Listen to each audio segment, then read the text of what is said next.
stage will be on time. Henry said the stage is on time, ladies.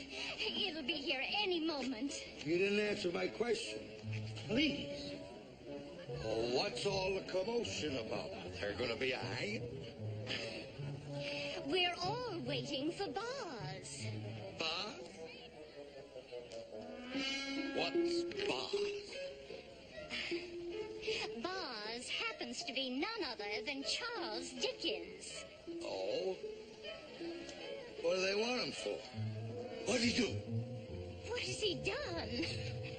Mr. Dickens has written some distinguished novels. That's what he's done. Well, he shouldn't ought to hang a man for that. Impossible man. Oh, there's Mr. Cartwright. I do hope he has a nice welcoming speech ready for Boz. Mr. Dickens, on behalf of myself and on behalf of the Virginia City Literary Society, myself and my sons. No, Papa, go easy with that part, because you don't want to sound like one of those Carson City senators. Oh. No, easy. Now, Joseph, it isn't every day you welcome a man like Mr. Dickens to Virginia City.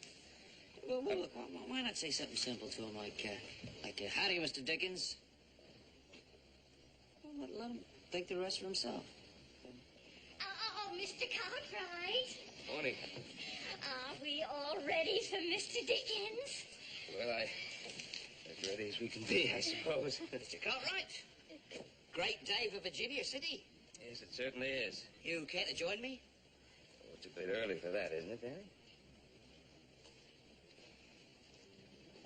Must you? This is no occasion for drinking, Mr. Stoker. Half the town is drunk already. Oh, Mr. Dickens ain't gonna mind, ma'am. He's a real broad-minded gent, is old Charlie. Charlie? Do you know him? Of course I know him. Him and me's both born in Portsmouth, England, you know. You wait till he sees a fellow Englishman here in Virginia City.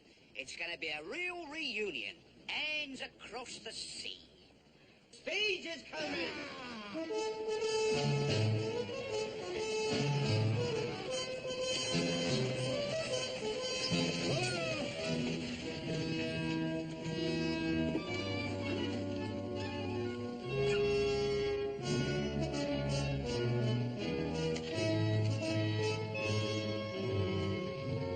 Hello, Mr. Dickens. Dan Stoker's the name, a fellow countryman. In that case, what are you doing here? Are you an expatriate? Oh, no, sir. I'm a printer. Born in Portsmouth, just like you. And across the sea. Thank you, my good man. And you'll find a still larger bag on the stage. Welcome to Virginia City, Mr. Dickens. I'm Ben Cartwright. I liked your letter inviting me here, Mr. Cartwright. Thank you. It piqued my curiosity. Oh. Mr. Dickens, on behalf of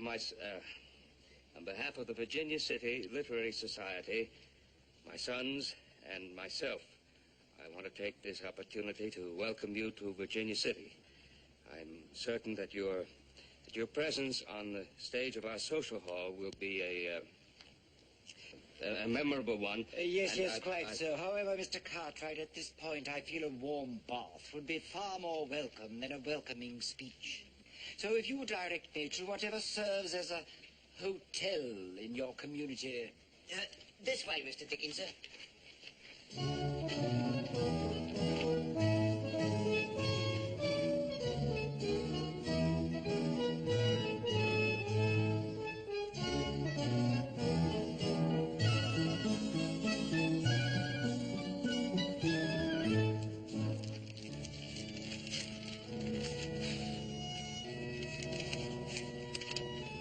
Want to read the speech to me?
council was held, lots were cast. Who should walk up to the master after supper that evening and ask for more? And it fell to Oliver Twist. Child as he was, Oliver Twist was desperate with hunger and reckless with misery. He rose from the table and, advancing to the master, basin and spoon in hand, said, "Please, sir, I want some more." The master was a fat, healthy man, but he turned very pale. "What?" said the master in a faint voice. "Please, sir," said Oliver, "I want some more." The master aimed a blow at Oliver's head, pinioned him in his arms, and shrieked aloud for Mr. Bumble the beadle. The workhouse board was sitting in solemn conclave when Mr. Bumble rushed into the room in great excitement and addressed the gentleman in the high chair. "Mr. Limpkins, beg your pardon, sir. Oliver Twist has asked for more." "For more?" said Mr. Limpkins. "Answer me distinctly, Bumble. Do I understand that he asked for more after he had eaten the supper allotted by the dietary?" "He did, sir," replied Bumble. "That boy will be hung," said the gentleman in the white waistcoat. I know that boy will be hung. "I know that boy will be..."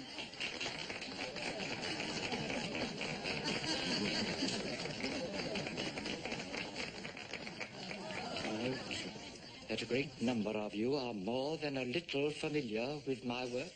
We sure are, Mr. Dickens. In other words, you have not only read Oliver Twist, you have memorized it. Yes, sir.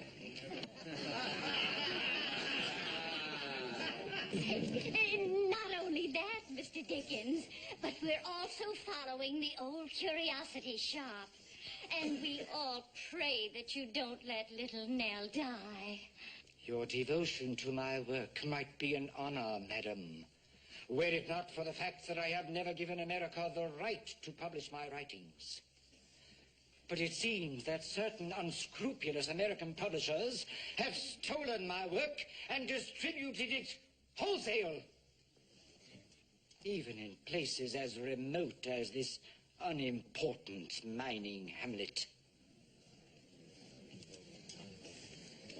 I need hardly say that I find your participation in my reading completely without merit and a thoroughly disgraceful example of impertinence.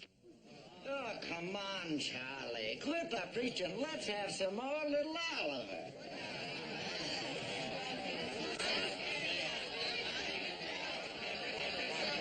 There will be no more of Oliver or of anything else.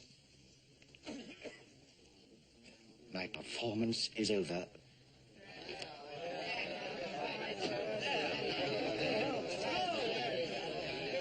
We want some more little Oliver. We paid there for little Oliver. He can't get away with this. Come on, fellows.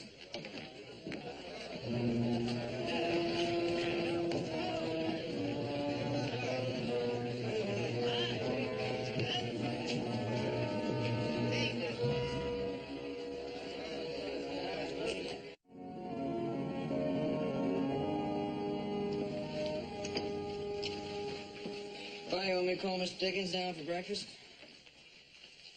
No, let him sleep. He'll get more sleep than he would in that hotel in Virginia City. People in Virginia City had their way. They give him some sleep for a long time. Kind of sorry that I allowed myself to be talked into inviting him here in the first place. Yeah, but Paul, he was good. I'll tell you, when he was reading that thing about that little Oliver Twist, I dang near bawled.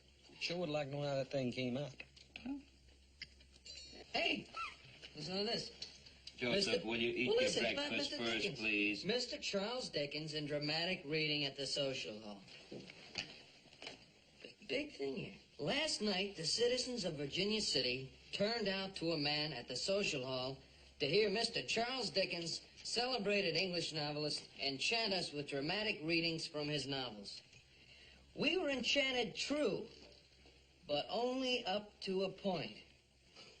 Well, here's where they really give it to him. Then we were disenchanted and disillusioned. Joseph.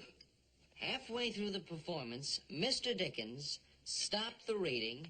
And, wait a minute, I'll give you the paper in a minute. Mr. Dickens stopped the reading and then proceeded to say that Virginia City was an unimportant mining hamlet. We found Mr. Dickens, the celebrated English novelist, to be quite rude. We also found this big sale here, Dad. Let me see that, young man. Grossly insulting. No sense of justice at all. Imagine mocking me on the stage like the barbarians they are, and then condemning me.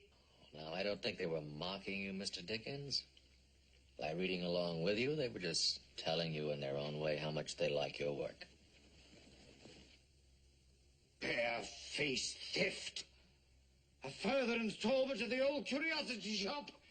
That's where that dreadful woman read about it. Oh, names misspelled, dialogue mutilated.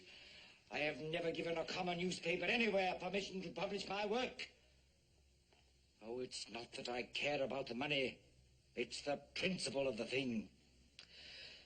Well, if the people like your work and you don't care about the money, doesn't that sort of take care of the principle? Nonsense, my boy. It's not a matter of my personal considerations. It is a question of justice. I am going to tell the editor of this penny dreadful what I think of him. Adam, I think I'd better go along with Mr. Dickens. Sam Walker has a pretty good temper of his own.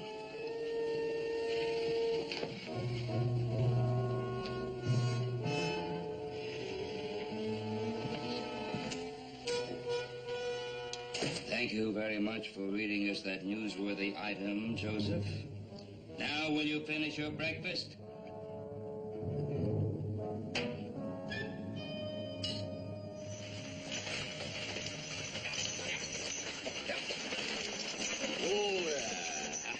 Well, here we are. I've enjoyed your company, Adam. It's rare to find someone in these parts who can discuss books intelligently. But this is a matter I'd prefer to handle alone. Well, I just thought I'd introduce you to Sam.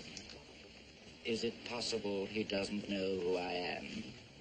Well, it's possible, but I thought I'd introduce you anyway.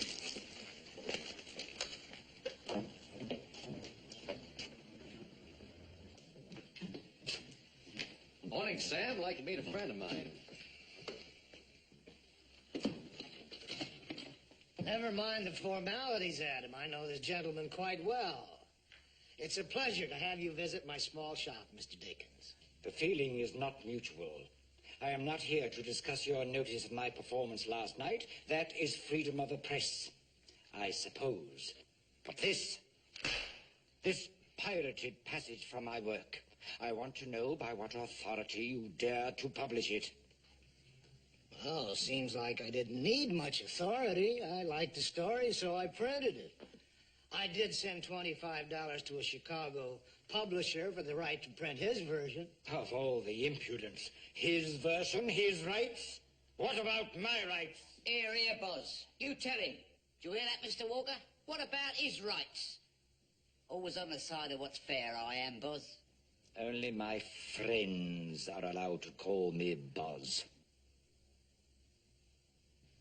Get back to work, Dan.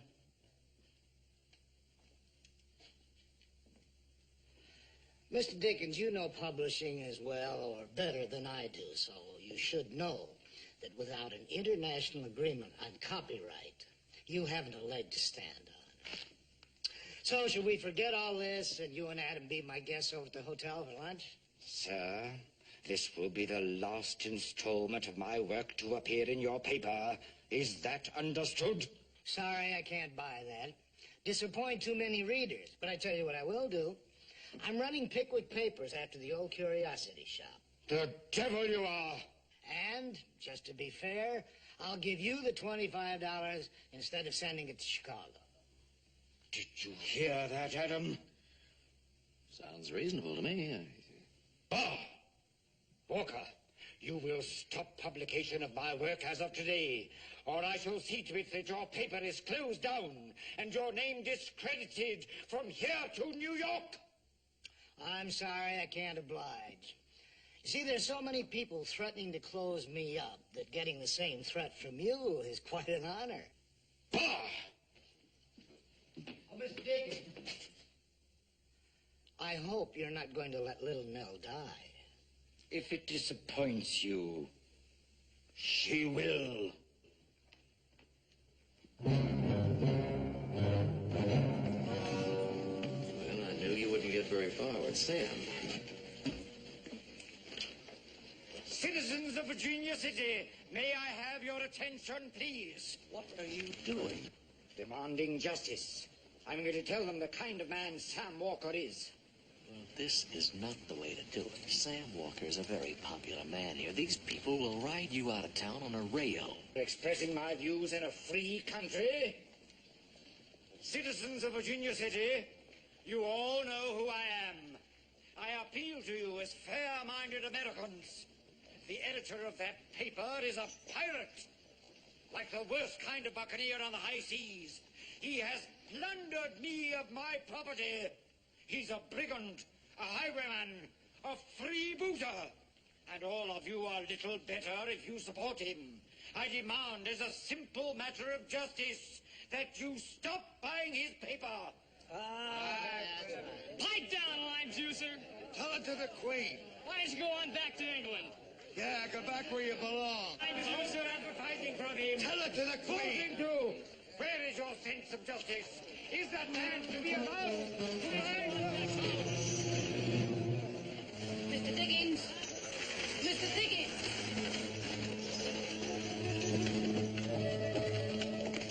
Would you autograph this book, Mr. Dickens, for a fellow countryman?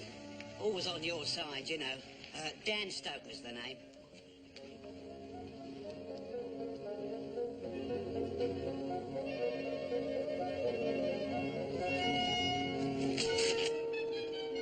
Here, what you doing in my book?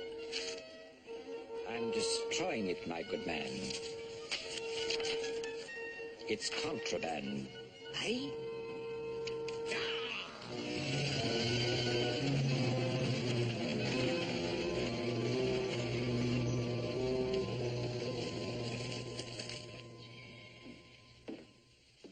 Where have you been? See what you done, Mr. Walker? Turned him against his fellow countrymen. He'd have autographed this for me if you hadn't turned him Let me nasty. see that. Why, this is my property, not yours. That ain't your property either. That's contraband, that's what that is. Do you realize what you've done? Most of this is missing. It'll take me 2 weeks to get another copy from Chicago. Yeah, you can't blame me for that, Mr. Walker. I never tore up the book. It was Dickens what done it. I've had just about all I can take from your toadying and your drinking.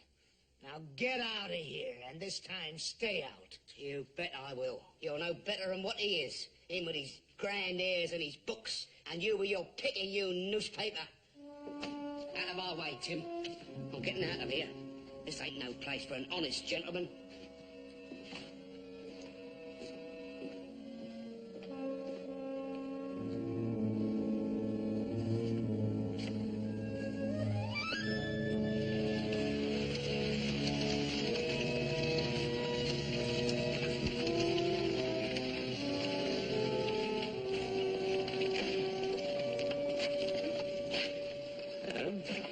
Dickens. Well, he's had his fill of Virginia City, and he's waiting for tonight's stage east. What happened down at the newspaper? Well, he didn't get anywhere with Sam, so he tried it out on the crowd. Oh? And? Sam Same thing as the theater, only on a smaller scale. I just hope he stays in his hotel room and keeps out of trouble. We invited him here. I guess right after supper we should go in town and see what's happening.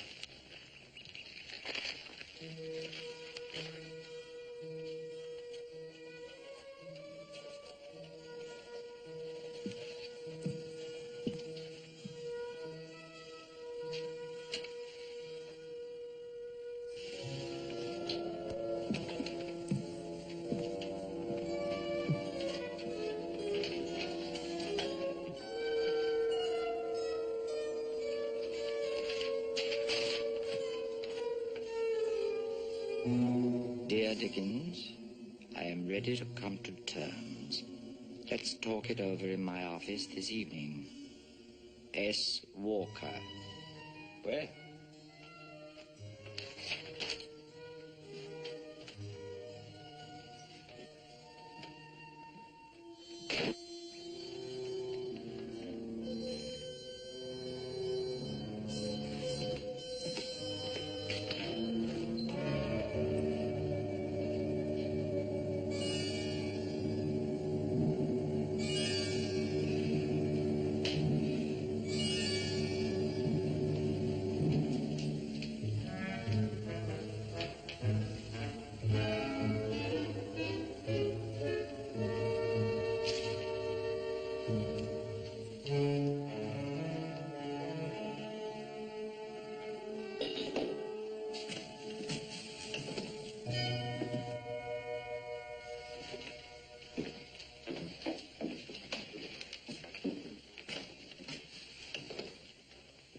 Did you have anything to do with this? Undoubtedly. Splendid illustration of poetic justice. Don't you agree? Now, I don't know about the poetic part, but I'm going to have to take you in. Now, come on. Well, sir, are you quite insane? Yeah, suppose we let the judge decide that. Release me, sir! Release me at once, you hear? Or take the consequences. Release me, sir, you hear? Release me at once.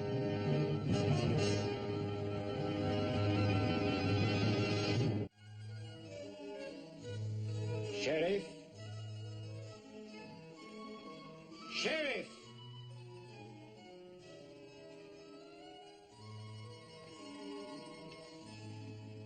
Sheriff! For the last time, I shall not tolerate this. Sheriff! I demand that you send at once for the English ambassador. Then I had to lock him up. He admitted responsibility. Sheriff!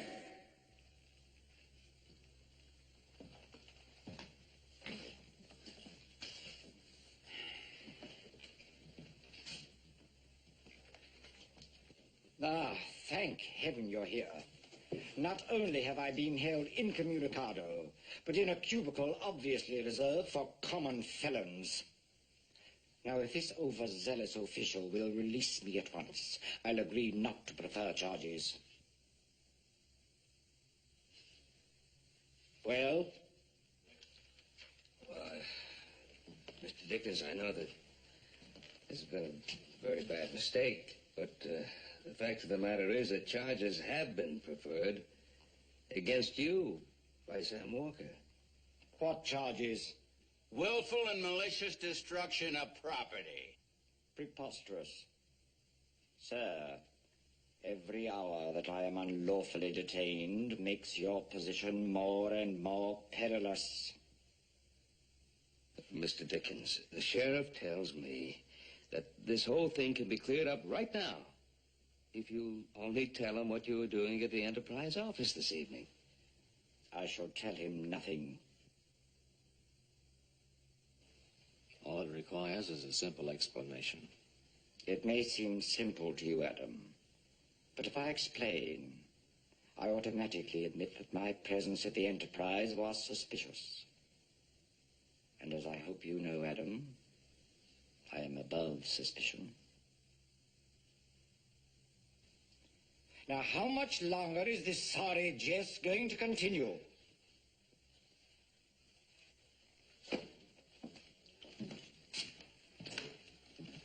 you listen to me, Roy. You know very well he couldn't have done it. No, I don't know. Look, he ain't stopped shooting off his mouth ever since he come to our town. He's been doing nothing but criticizing conditions here. He's inciting the people to close up Sam Walker's paper, and he's telling me how to run my jail. Oh, he's not Oh, telling you Ben, that. I wouldn't put it past him to wreck that territorial enterprise just out of sheer cussedness. All right. All right. All right. All right. Now, will you do something for me? What? Release him in my custody. Man, the folks ain't gonna like that. I'll take full responsibility. Will you also guarantee to have him show up at his trial? He'll show up at his trial. All right.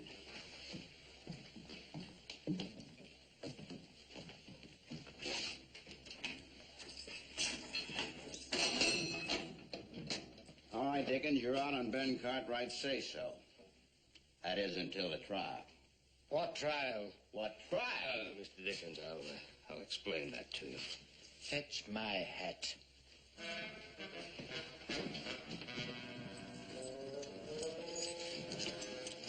God save the Queen.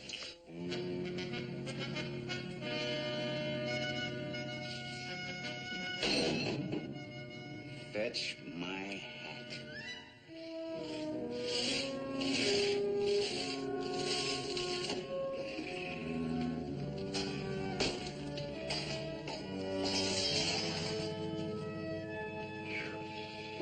Had about enough? By no means. Ah, splendid country. Hard work, clear mountain air, the scent of pine. A tonic for the soul as well as the body. You know, Mr. Dickens, you'd be mighty welcome to stay on here permanent if you liked. Thank you, horse.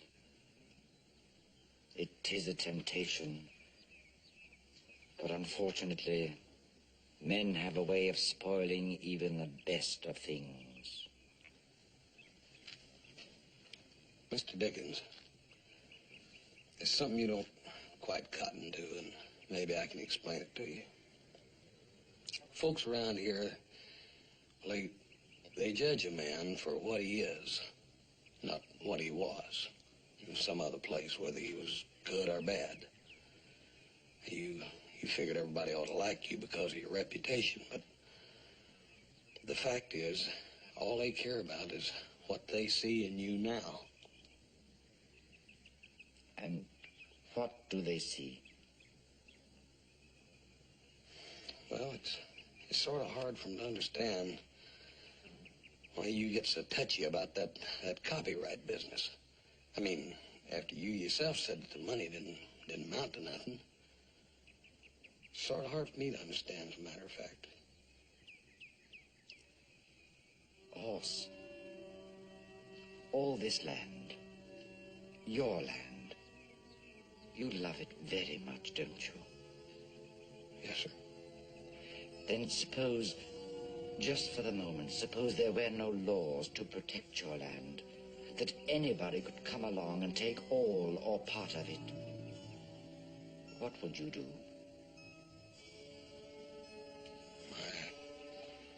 My Paul poured his life into this land, Mr. Dickens. I reckon we'd have to fight for it. Then you do understand, Holmes. I've poured my life into what I write, and I have to fight for it.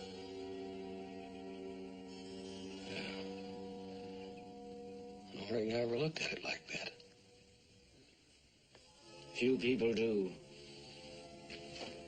They fail to realize how much a writer gives of himself, how much of his soul is locked into every word. Most men better themselves as they grow older. My father did just the opposite. Many months of my early childhood were spent with him in debtors' prison. Then later, still a small child, I graduated to a blacking factory, filling bottles with shoe blacking for a few pence a week in a dingy basement room. I was sure it was going to be my future, that there'd be nothing else. Many of the stories that amuse and entertain you came out of the struggles and deprivations of those years.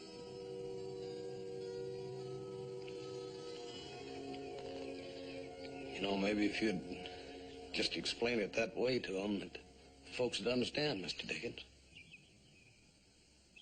I have never chosen to expose my private emotions to the world, and I certainly don't intend to start now.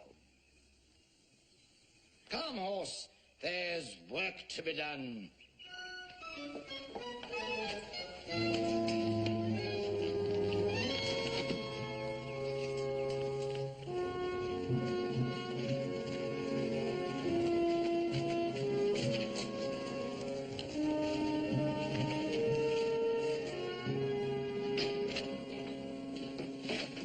Tim. Oh, Mr. Cartwright. Give you a hand.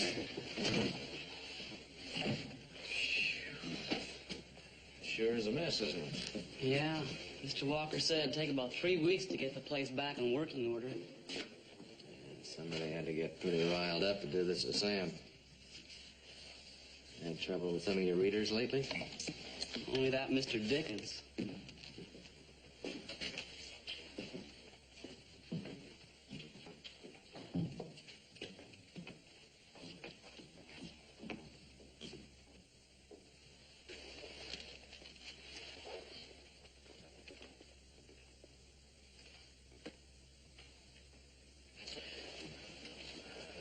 Where's Dan? Mr. Walker fired him again. This time I think it's for good. When was that? The day that you and Mr. Dickens were in here. You know, Dan's a real good printer when he's sober. And how often is that? Not very often, Mr. Cartwright. Well, thanks, Tim.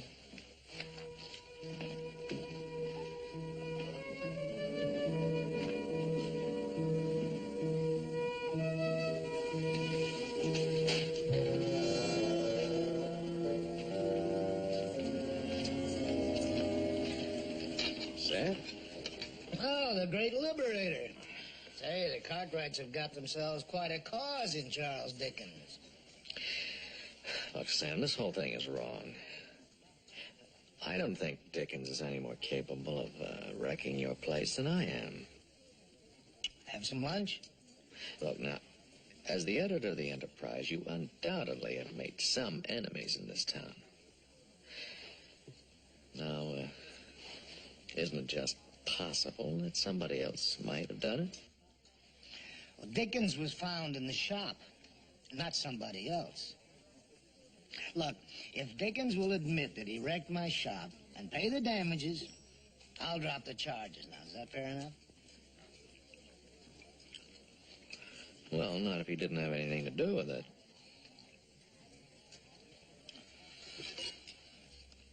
Now, all we have to do is to get Mr. Dickens to tell us why he was at the territorial office. That ain't gonna be easy, you know how he is. So we gotta try. Try?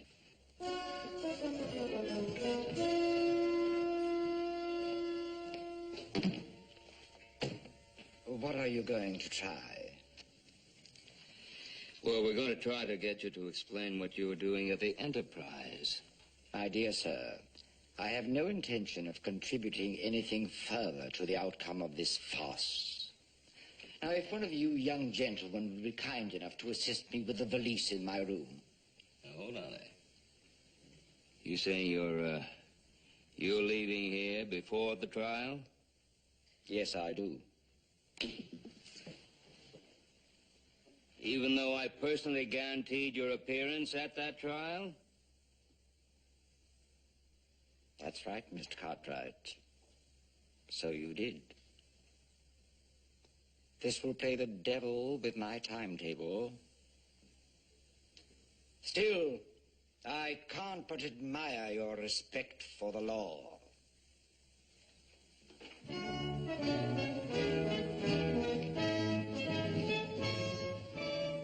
Even though the law is usually an ass.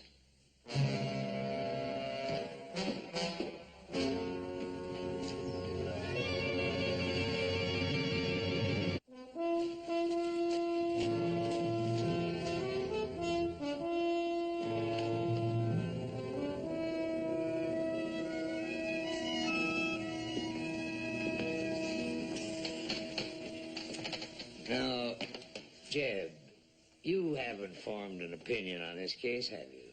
Nope. You wouldn't be afraid of bringing in a verdict of guilty just because the defendant happens to be a famous English author, would you? I wouldn't be afeard if it was Billy Shakespeare himself.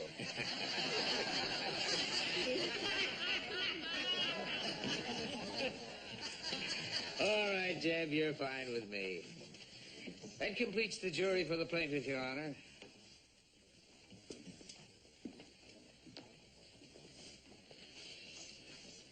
Is the defendant going to challenge the qualifications of this juror? I haven't challenged any of the others, my lord. Dickens, we don't have lords and ladies in this country. From now on, you'll address the bench as Your Honor like everyone else.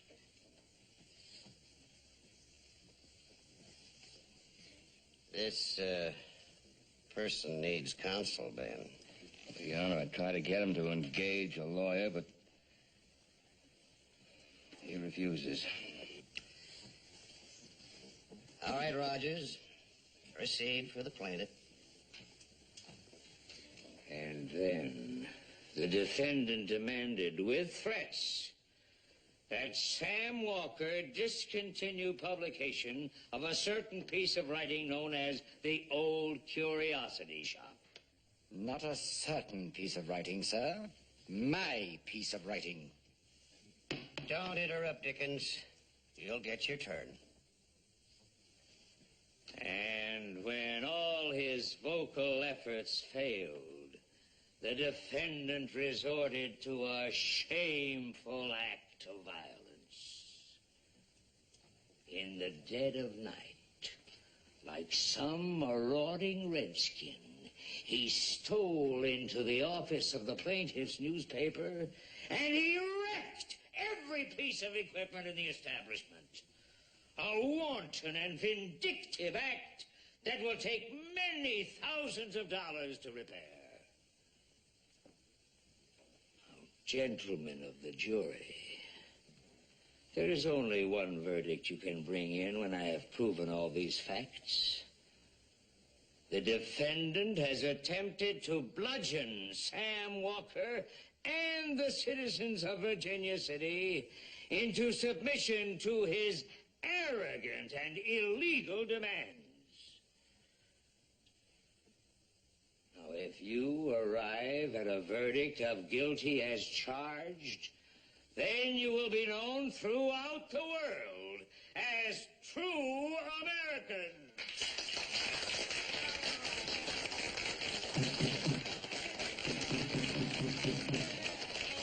By Jove, that man was almost as good as Sergeant Buzzfuzz in my own Pickwick papers. All right now, Dickens. We'll hear from you. No comment, Your Honor. Didn't ask for comment. Just want you to open for the defense in the proper manner. There is nothing proper in this whole proceeding, Your Honor. I have no intention of lending myself to a trial here. This is a star chamber, and it is quite obvious to me that you already consider me guilty. You're guilty, all right. Guilty of contempt. That'll be $10. Now, sit down.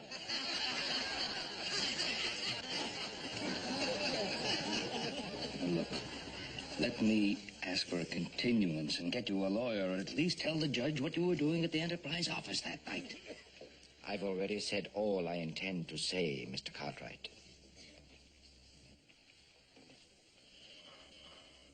Now, Dickens, are you going to stand up and say a few words for yourself before I give this case to the jury? I have nothing to say. All right, gentlemen, it looks like that does it. You can retire to the back room to consider the verdict.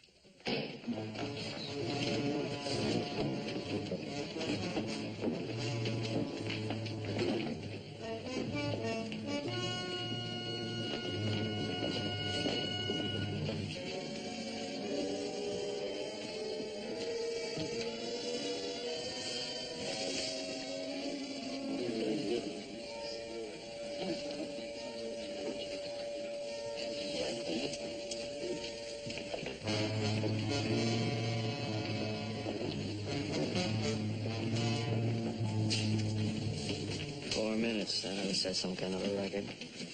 Yeah, sure ought to.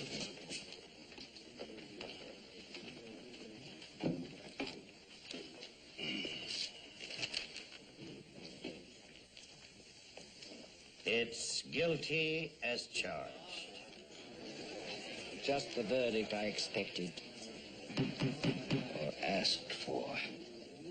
The defendant has been found guilty. He will pay the plaintiff, let me see, $1,260 plus the cost of the action. And don't forget the $10 I fined you for contempt. Court's adjourned. Not 1 penny, sir. I'll not pay a single penny. You prefer jail? For the rest of my life, if necessary, rather than submit to this mockery of justice. Your Honor, I know that Mr. Dickens is innocent of the charge. You got proof? Oh, no, not yet, but... Do what's needful, bailiff.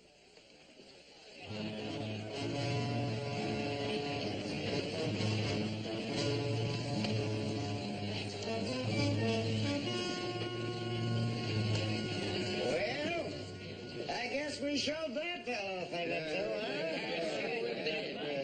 Exactly what do you think you showed that fella? He was asking for it, and we sure give it to him. We sure did. Yeah, you give it to him. You sure give it to him. You listen to me. All of you.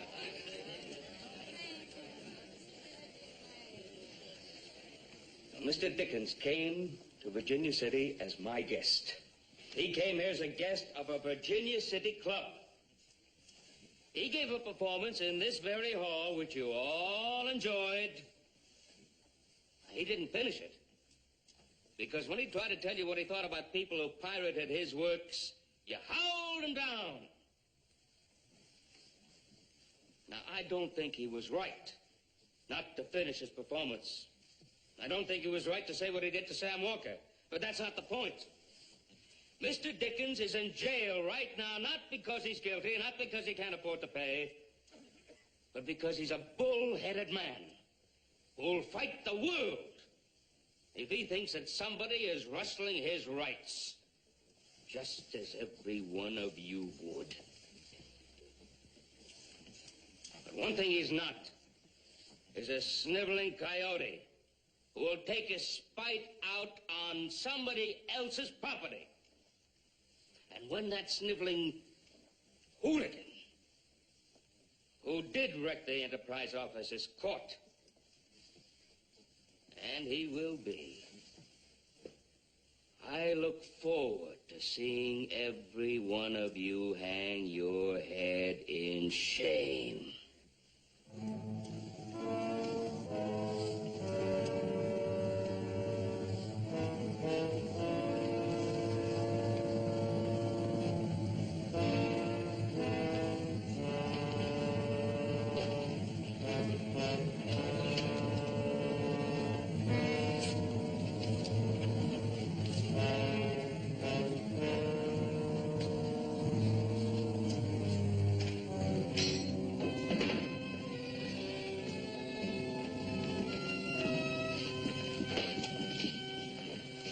Paul, you want me to take Mr. Dickens' stuff into jail to him in the morning? Yeah, might as well. My American Notes by Charles Dickens.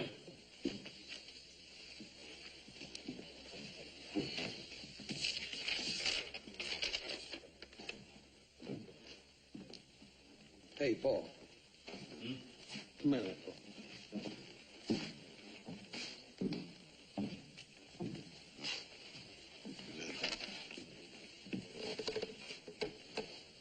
Dear Dickens, I'm ready to come to terms. Let's talk it over in my office this evening. S. Walker.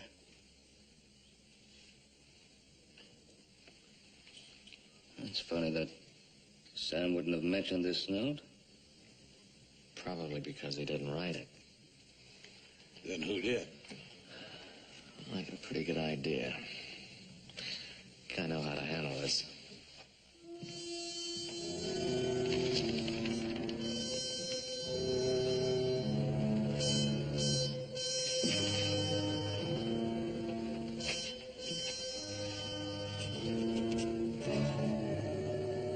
Here's a little petition that a bunch of us are getting together to get Mr. Dickens out of jail. It's on account of him being such a famous man and all. We figured you being a countryman of his, you'd sure want to sign it. Well, he ain't been very nice to me, you know. Still, seeing as how he's been found guilty, I suppose I can be as merciful as anybody else.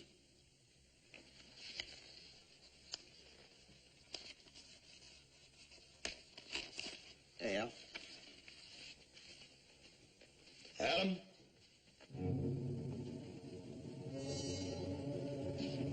What's going on? Just making sure there's no mistake. You wrote this? No, I never wrote nothing. Look at it. That's your handwriting. Well? Well, so what? That don't prove nothing? I think you better have a little talk with the sheriff.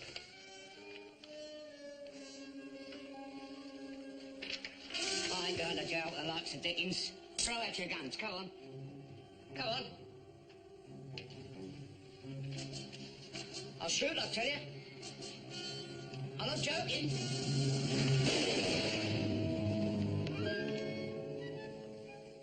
Sheriff. Yeah, what is it this time? I shall need more writing paper, at least to ream. And more pencils.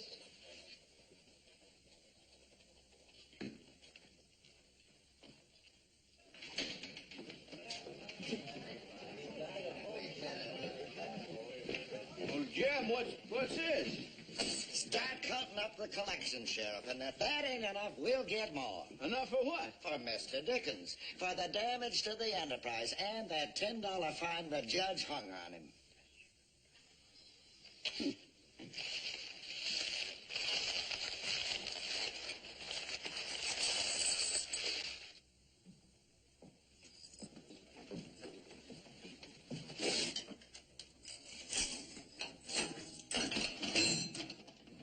All right, Dickens, you're free. Not now, not now. Did you say I was free? That's what I said. I wondered how long it would take you people to come to your senses. I shall send for my things.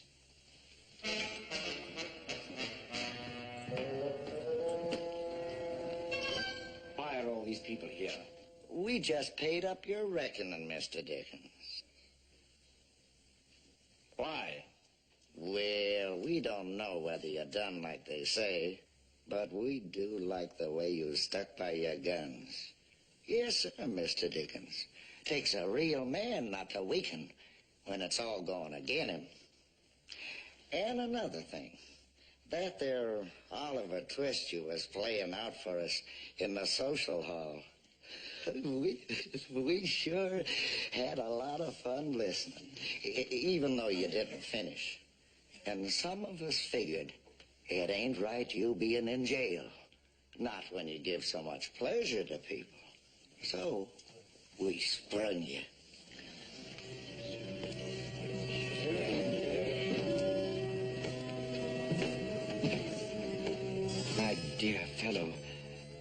Do you know what these fine people have done? They've paid my reckoning. I'm free.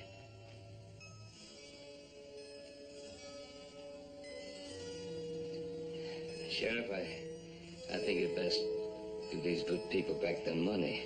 What?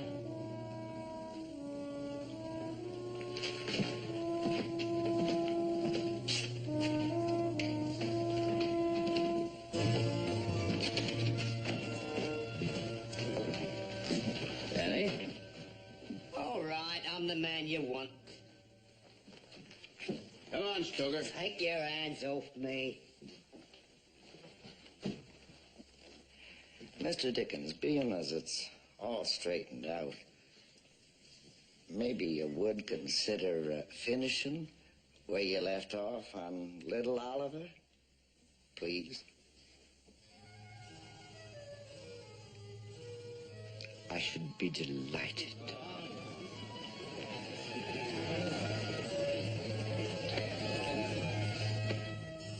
Mr. Brownlow adopted Oliver as his son, removing with him and the old housekeeper to within a mile of the parsonage house where his dear friends resided.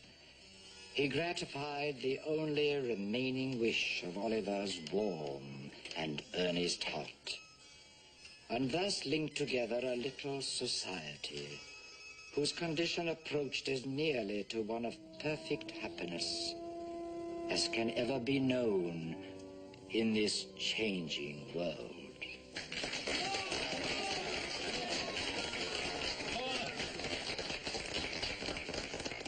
Thank you. Dear, dear friends, thank you. Like my hero, Oliver Twist, you have asked for more. Unlike the gentleman in the white waistcoat, I am very grateful. The more so since you have reminded me of a certain piece of magnificent writing, not my own, which I had almost forgotten. It was written upon another occasion when an Englishman and some Americans misunderstood each other. I would like to recite it to you.